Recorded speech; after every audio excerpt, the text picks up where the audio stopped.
Oscar Sudi warned the Kikuyu community, and in one of the shocking videos that I'm going to show you here, a video clip, Oscar Sudi is giving his take and advice to the members of the Kikuyu community. I'm not sure why Oscar Sudi would want to remind a painful history to the Kikuyu communities all the way from 1992, when there were tribal clashes all over Rift Valley. Again, in 2007, when there were bloodbaths and there was mass displacement of population, where over 1,000 Kenyans were displaced from their homes, properties worth billions destroyed, many people maimed, and even as we talk today, there are still IDPs, internally displaced persons, in IDPs camps. I think it is important first you watch Oscar Sudi here, then we give a critical analysis about this speech. Watch this clip by Oscar Sudi. Sikizeni nyinyi watu wa mlima. Mwaka wa 1992 ilikuwa kijana mdogo. Ilikuwa 11 years. Mwaka wa 1992, si ndio? Kule kwetu tulikuwa na Wakikuyu wengi sana kule kwetu. 1992 Wakikuyu about 40% walitoka kwa mashambani. Huyu wanaina ni witness wangu. 2007, 2008 wote wakatoka. Kama maisikia nikisema kwa radio, kanda mnisikize. Hii maneno ya nyinyi kusema sisi watu wa mlima ni ujinga ile mjayo unasuka. Nyinyi watu wa mlima, nyinyi ni watu wa Kenya. Ukienda pembe zote ya Kenya hii, hawezi kosa watu wa mlima. Wakati walitoka 2002 kwetu, cabbage ilipotea, nduma ilipotea, vitu mingi ilipotea. Na ile town hakuna mtu wa mlima. Hiyo town haikuangi. Usikie niwaambie.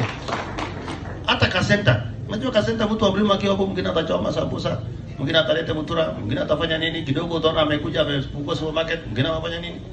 Mtu asiwadanganye. Awaambie ati sisi watu wa mlima. Ukienda Lodwar utapata watu wa mlima. Ukienda Lamu utapata watu wa mlima. Ukienda Kakamega utapata watu. Ukienda Vihiga kwa kina hawa, pembe zote la Kenya hii, nyinyi mndangana mjiita wa Kenya. Kama kuna mtu anafaa kukemea ukabila ni nyinyi. Unasikia? Na mimi nawaomba tafadhali msijiweke kwa hiyo kona sisi watu wa mlima. Nyinyi si watu wa mlima, nyinyi ni watu wa Kenya. Unajua sasa zingine mimi naona mnagemea huyo ichungwa. Na sio mbali, mtakuja kujua huyo ndio kiongozi mwenye anaangalia mbele. Sio mbali. Maneno yanakuja tu hivyo pole, mtakuja kujua. So mimi niko nataka niwaambie, well, the impacts of clashes, or the impact of civil strife, where the impact of tribal clashes are clear, and what Oscar Sudi is saying is true, by the way, because people must actually find somewhere that will be peaceful. It comes to the people now actually abandoning their farms, abandoning their businesses, the massive loss that follows, the businesses that are closed. Well, this is true.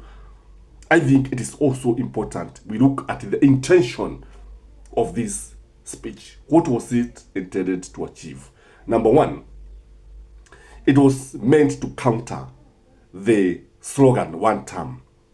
It was meant to slow down the wave of one term.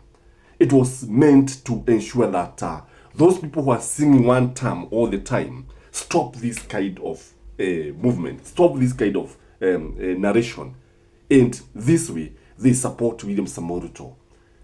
And the number two reason why he was giving this kind of speech, I think it is meant to create fear that you don't have any other alternative other than voting for William Samoei Ruto.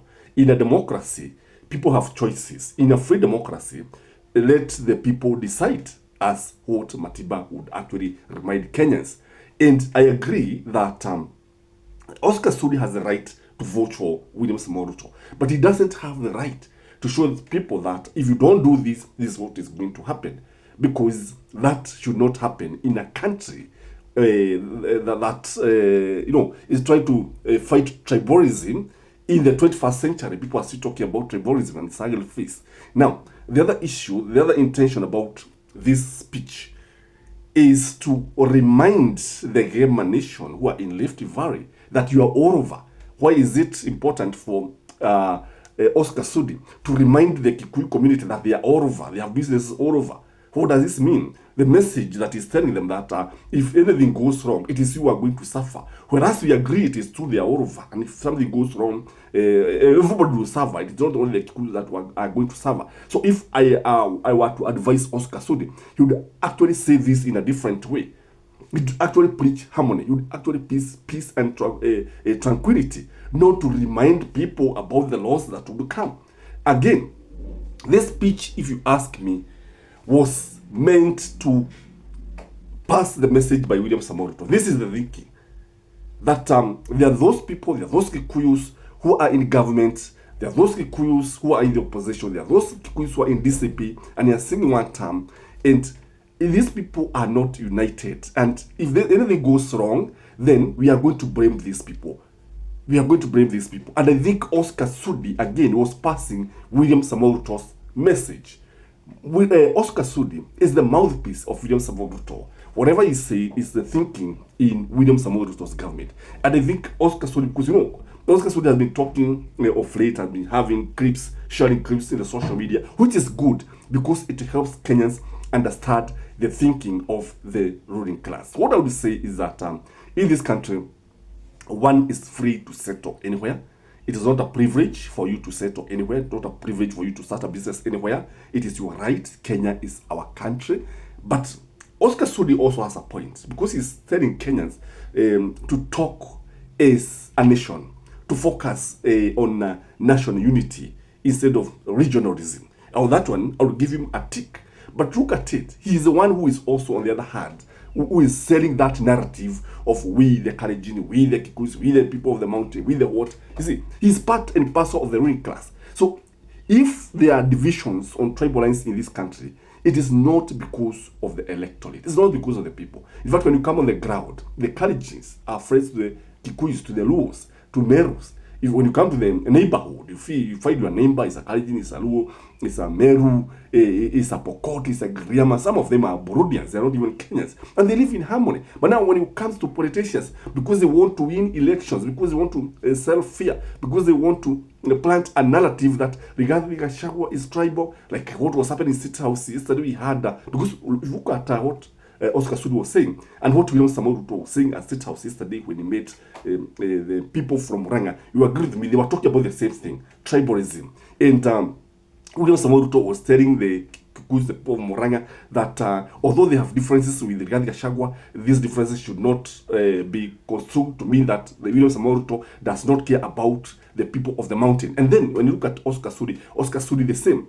And Oscar Sudi was also telling Kenyans that, you see, you are the people who voted for this government, and now you reject the same government. William Samoei Ruto, on the other hand, was telling the people of Moranga, we care about you. You are the one who put us in our office. You serve you as we should, because it's a constitutional right. So you can see it is something that is well coordinated to achieve certain objectives. So, ladies and gentlemen, Oscar Sudi's message is worth analyzing. I don't know what you think about this message by Oscar Sudi, because this is the thinking in Statehouse. Till next time, this is Gashi's Kaima. Still, we are selling that house. That house is nice, in a gated compound, worth 28 million. I'll leave the number there if you want it. We are ready to take you there. Till next time, this is Gashi Skyman. Bye-bye.